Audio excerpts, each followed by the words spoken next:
Legal sua explicação, Ricardo. Você poderia me explicar um pouco da sua visão a respeito do futuro do agro?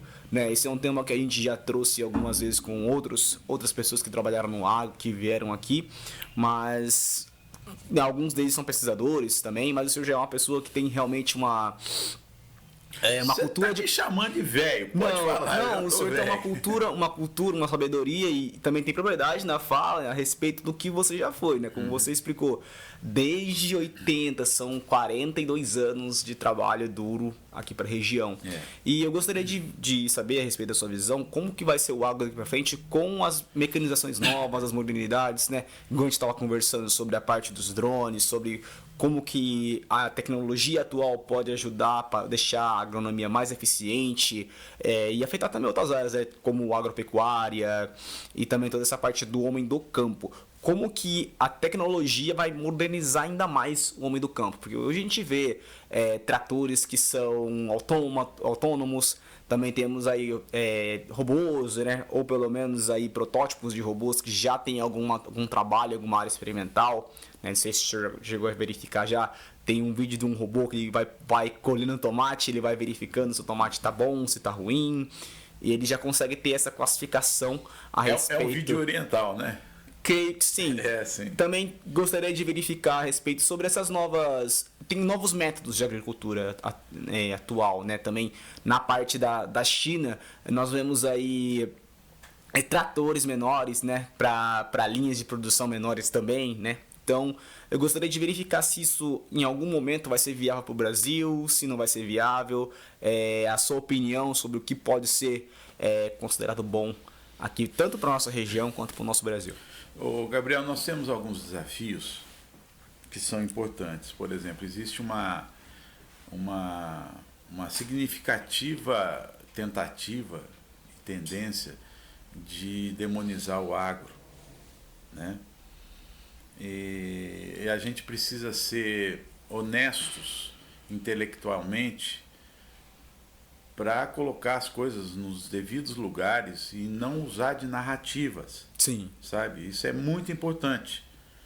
E como é que a gente continua a produzir um agro que seja sustentável, que seja agroecológico, que seja regenerativo? Vocês vão ver o que é regenerativo, né? Olha, é nascer de novo, é regenerar, é nascer de novo, é você se reinventar. Por exemplo, com essas guerras que estão aí, elas são terríveis. Sim. Elas são apocalípticas, são terríveis, ninguém é a favor delas, mas elas estão nos forçando a utilizar de alguns insumos que a gente até então nós estávamos deixando de lado, que são os biológicos, que são produtos alternativos, né? E para isso, você descreveu muito bem. Tudo isso aí que você falou, eu acho que até você teria um pouco mais um pouco mais, não, acho que você teria mais, me perdoe, você teria mais noção dessa dronização, dessa mecatrônica toda dentro da agricultura, que sem dúvida nenhuma isso tem que entrar. Isso é inevitável. E mesmo porque nós, olha os desafios que nós não temos mais mão de obra. Vai encontrar um cara que queira, por exemplo, colher cana. Cara, oferece curso. Olha, que queira ser motorista. Os caras falam, nós te preparamos para isso. Pergunta para as usinas, né? Então, assim, o fato hoje de que das facilidades que hoje existem para que as pessoas não trabalhem, está trazendo desafios nisso daí, de mão de obra. Esse é um desafio. Juntando com a demonização. Então são coisas que, na verdade, a gente precisa pegar e falar, gente, não é assim. E como que a gente destrói uma narrativa e constrói uma agricultura sustentável? É com tecnologia. Só tecnologia. E tecnologia científica, comprovada, tecnológica, aplicada, Entendeu? E como que a gente sustenta essa tecnologia? Com cientistas. Com pessoas que sejam críveis, que tenham credibilidade e que possam, na verdade, trabalhar de tal forma como o Ailton, o Airosa, esse Marcos Lander, o Dr. Carlos Eduardo de Oliveira Camargo, Alcides Carvalho, que se vocês pegarem esses nomes no Google, vocês vão ver o trabalho maravilhoso que eles fizeram, como um Hugo de Souza Dias aí, que na verdade sempre nos aproximou ele sempre nos deu trabalho, graças a Deus que tem pessoas iguais ao Hugo, a saudosa Dona Lia também, que sempre contribuiu demais com a região, demais. Então são pessoas assim que alavancam, que levam e que têm essa visão e que nos colocou essa visão, Gabriel, que você acabou de falar. Eu fico muito contente de ver um jovem, eu fico esperançoso de ver um jovem assim como vocês aqui que estão aqui, Manu, o Hugo, né? Olha, vocês poderiam estar fazendo outra coisa, né? Vocês estão aqui trabalhando. Então, isso daí nos enche de esperança, porque vocês são fruto de tudo isso daí. E essa tecnologia é uma coisa assim que a gente não percebe. Não significa simplesmente colher mais. Sabe? Não significa simplesmente você ter mais dinheiro no bolso. Significa índices de qualidade de vida.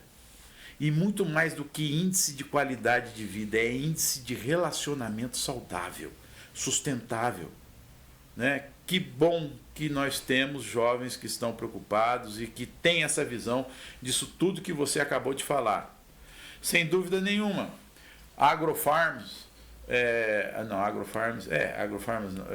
eu estou falando urban farms, vertical farms, são coisas assim que estão nos nossos sonhos e tudo isso passa pela mecatrônica, passa pela dronização, esses tratores. Hoje existe, por exemplo, um conceito sobre agricultura de precisão. Não é hoje, já tem algum tempo. Cara, nós não estamos mais preocupados com 1 hectare, quanto vai produzir 1 hectare. Nós estamos preocupados quando vai produzir 1 centímetro quadrado. Certo?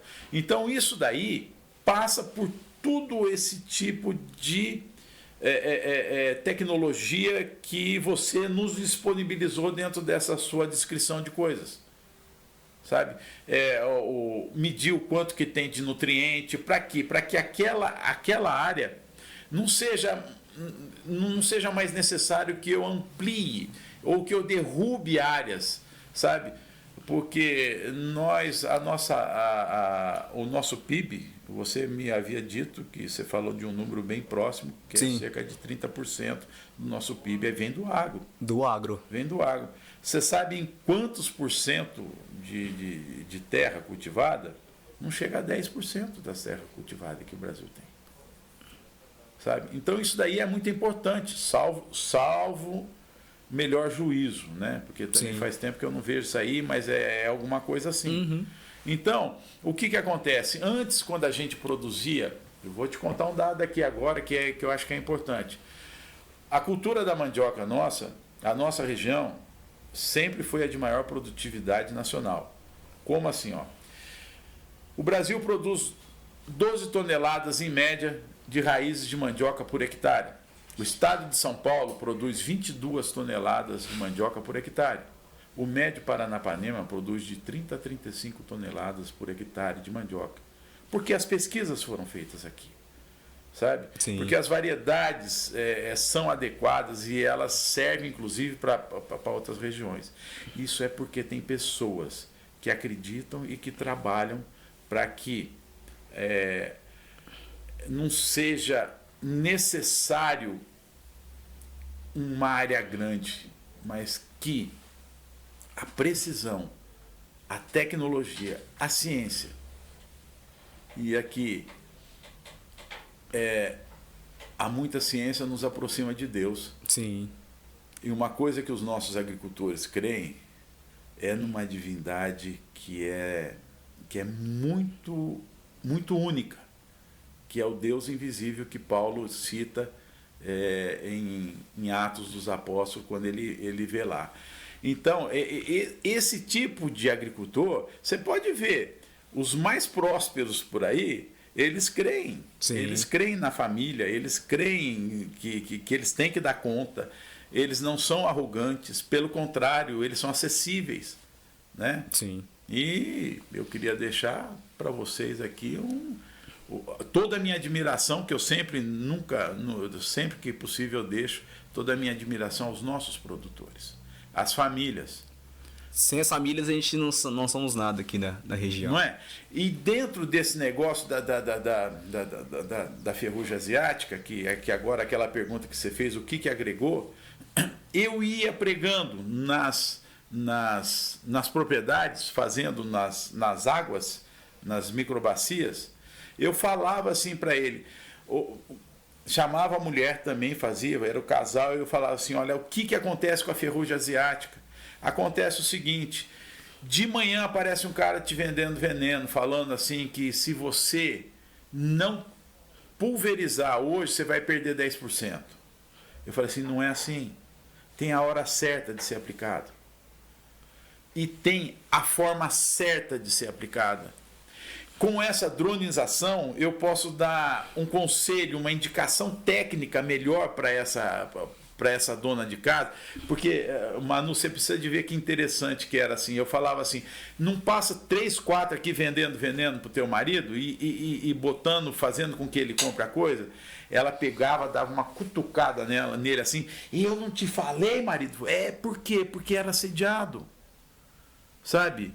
Era assediado. Então, assim, não sou contra aos venenos. Eu sou a favor de que eles sejam aplicados na hora e na quantidade certa, né?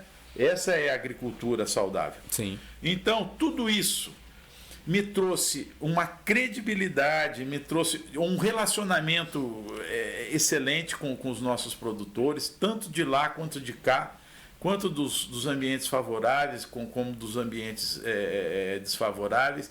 A gente pôde conviver com isso e, agregando essas coisas aí, elas vão fazer com que a gente se torne cada vez mais regenerativo. Cada vez mais. Abre a cabeça. Eu ia